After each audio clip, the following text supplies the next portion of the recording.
Thermal Sound Wave. It's Thermal Sound Waves, the natural alternative to fast food, a radio. We are here. C.Truth, Kev Lawrence, that's what it is. We have a guest that's joining us right about now. She was on the program before, a while back, talking about some very important things, some community work, and even bigger now, especially since it's, women's movement, and it's a big movement now. Right. She's expanded on what she's done since last time we spoke. And we're going to find out and catch up with Miss Andrea James joining us on the program right now on Thermal Sound Waves. How you doing? I'm doing well, thank you. Boy, you're taking it back, Kev, with the whole good James, but okay. Don't blame wonderful. Me. That was C. Sorry to throw you on the bus seat. Okay. Yeah, I did. It is good is no good no more. It's just James. No. Oh, okay. Gotcha. James. Okay, so no bueno. Well, when I went to, I'm always going to be a good. That's my family name. That's my maiden name. I'm Andrea James, though. Okay. Gotcha. And I went to prison. I went to prison under Andrea Good James. So I really haven't heard that since then. Gotcha. But that's all. That's all good. Gotcha. That's all good. It's why we do this work. Yes. Now, for those who are unfamiliar with you and what you've been doing and the organization that you represent, tell everybody a little bit about that and yourself. Well, I am the founder and the executive director of the National Council for Incarcerated and Formerly Incarcerated Women and Girls. The work we do started in 2010 in the federal prison for women in Danbury, Connecticut. I was an incarcerated woman at that time, serving a 2-year federal sentence for wire fraud. I was a criminal defense and real estate conveyance lawyer. I got in trouble in my real estate conveyance practice and was sentenced to serve a 2-year sentence. And, I grew up in Roxbury, Massachusetts, for any of you who know about Boston. And I knew acutely, I still live in the same house, raised my children in the same house that I was raised in the same house my parents were raised in the same house that my grandparents lived in. So my grandchildren are the 5th generation of us living here in Boston. In the same house, in the most incarcerated corridor in the Commonwealth of Massachusetts. And so we were raised up in this family to do this work long before I became an incarcerated woman.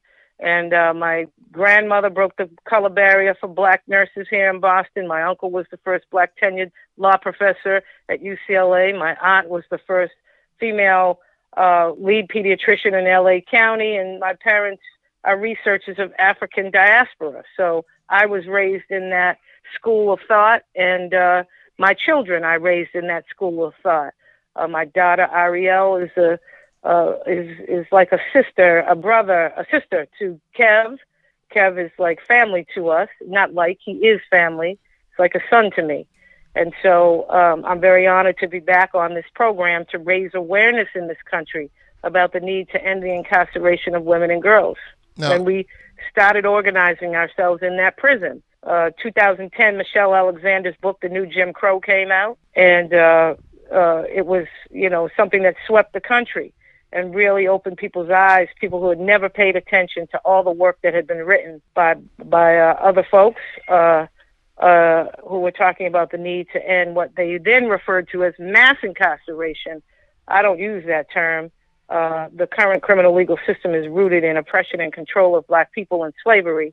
So we just say we need to end incarceration, and unapologetically, we focus on women and girls. Now, one thing, first of all, I mentioned, C.Truth has been in your daughter's refrigerator, so he's family as well. Let's clap it up for C.Truth for being in the refrigerator.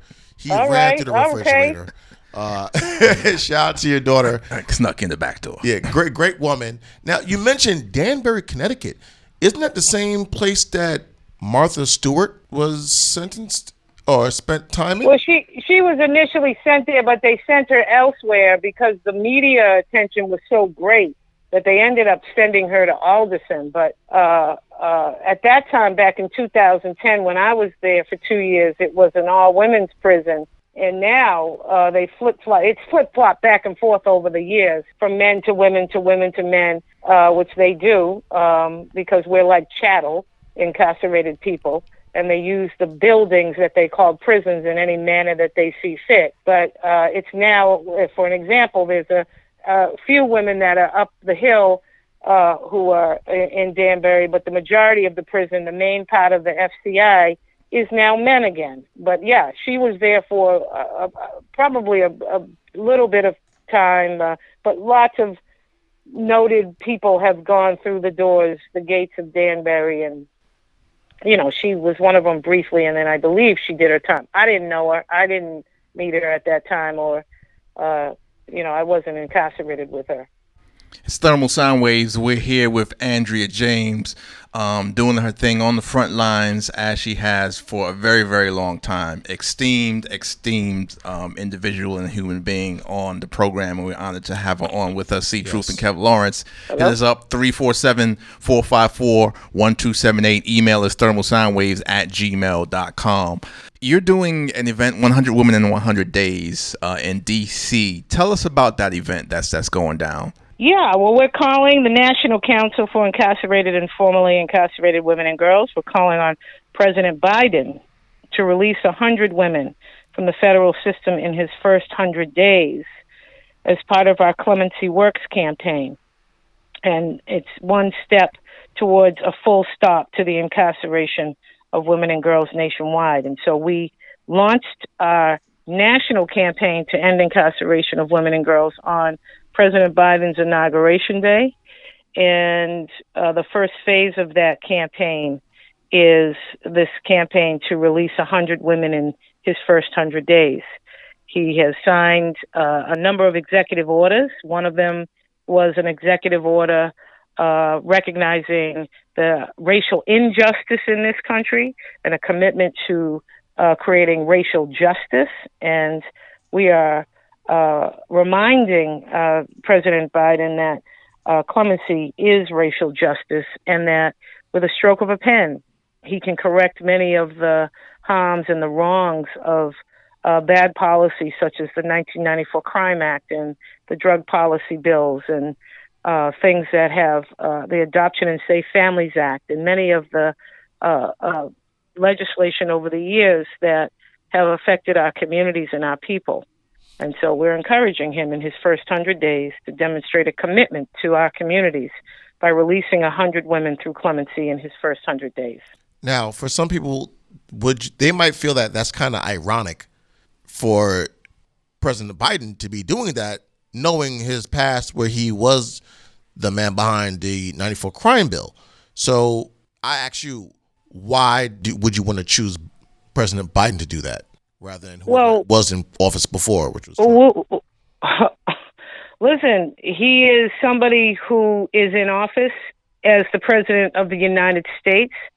The clemency and pardon powers are invested in the executive branch. We have Black women and brown women who are buried in the federal prison system, women like Michelle West, who has been in prison for 30 years on a drug conviction. We have, countless other women who are elderly, who are sick, who are terminally ill, who are survived and punished, who are long-timers that deserve the right to come home.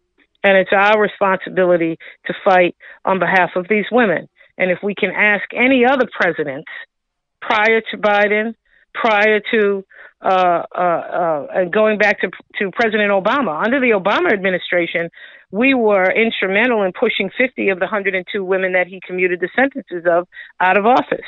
Wow. We were privileged enough to have been invited to the White House. Valerie Jarrett, his advisor, had centered the issue of women in incarceration in President Biden's commitment to decarceration. And so we feel with President Biden, we are at least back in with the administration that we at least morally and consciously can have a conversation with about clemency. It's not a gift. Clemency in the past has been used as a gift, but it shouldn't be used as a gift. It's a power that's been bestowed on the presidents of the United States and also of governors within their states. You're in a state with a very embattled governor right now, but I would encourage him, no matter what happens in his circumstances, that he takes out that pen and he uses an opportunity such as this to release the people who are aging in prisons. Releasing aging people in prison has been doing phenomenal job in New York to raise awareness of this and the need for your governor to commute the sentences of people. Literally, with the powers that are invested in presidents and in governors, and what else are we going to do? That's a power. We're not going to just sit back and pretend that it's not. We're going to go and we're going to advocate and try and get some folks out. And we are going to try and get 100 women out within his first 100 days. He has said that he shall not abandon the Black community that voted for him and that advocated for him. He told us that after he was inaugurated, after he won the presidential campaign. He said that out of his own words. And so we're asking him to understand that because of the wrongs of the 1994 Crime Act, because of the wrongs and the disparate outcomes on Black people, Black and brown people in this country that those policies had, and from 1998 to 2008, we built a prison every single 10 days in this country. And we crammed those prisons full of Black people. And so this country has some atoning to do. This country has some reckoning to come to. And when we have a president that signs an executive order that recognizes that there's racial injustice in this country that we need to address, clemency is a part of that. It's a tool that can be used to even that playing field some. And we certainly have more than 100 women. We have thousands of women. We have over 200,000 women in this country who are buried in prisons who need to come home. But certainly the women who are in the federal system that are under just a simple stroke of the pen by President Biden, we are going to ask him to commute their sentences. Absolutely. It's Thermal Sound Waves. We're joined by Miss Andrea James here on the program of C.Truth and Kev Lawrence. That's what it is.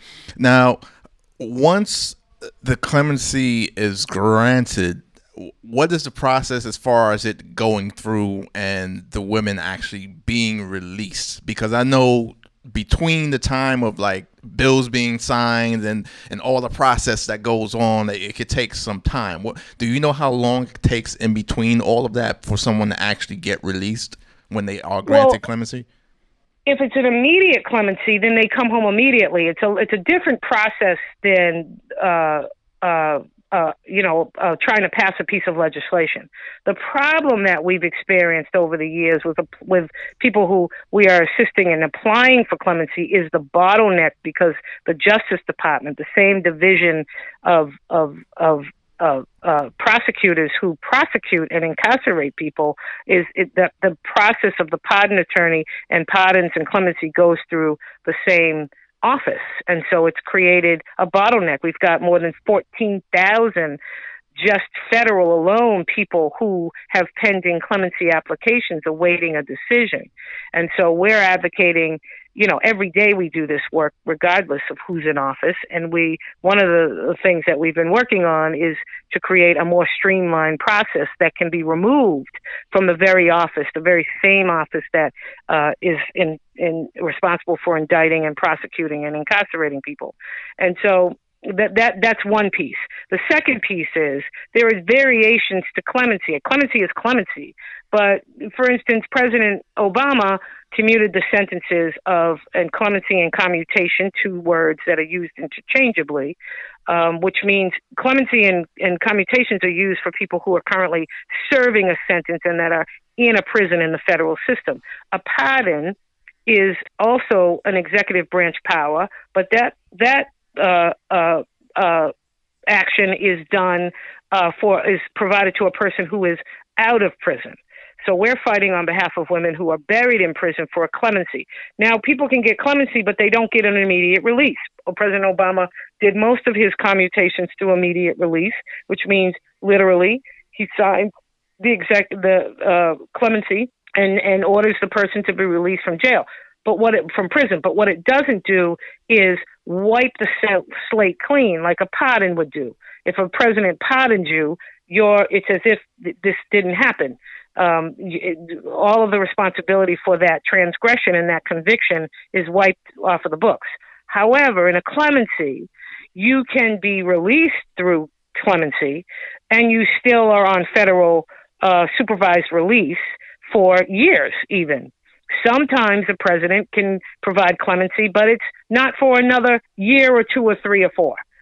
It's all up to the president, and it's all up to that office and how they determine what time frame for clemency. But receiving clemency for somebody in particular who's doing like a life sentence is still a very, very good thing. And most clemencies are provided on behalf of people that is an immediate clemency. And when the president signs that order, the person is released, albeit they come out, they have to contact their federal probation officer and begin that process of whatever the terms of that is. But it still gets them out of incarceration. No doubt, no doubt. Now, I know you got to run because you're doing some work with the National Council, a whole lot, especially in conjunction with this event, 100 Women and 100 Days, that's happening March 12th in D.C.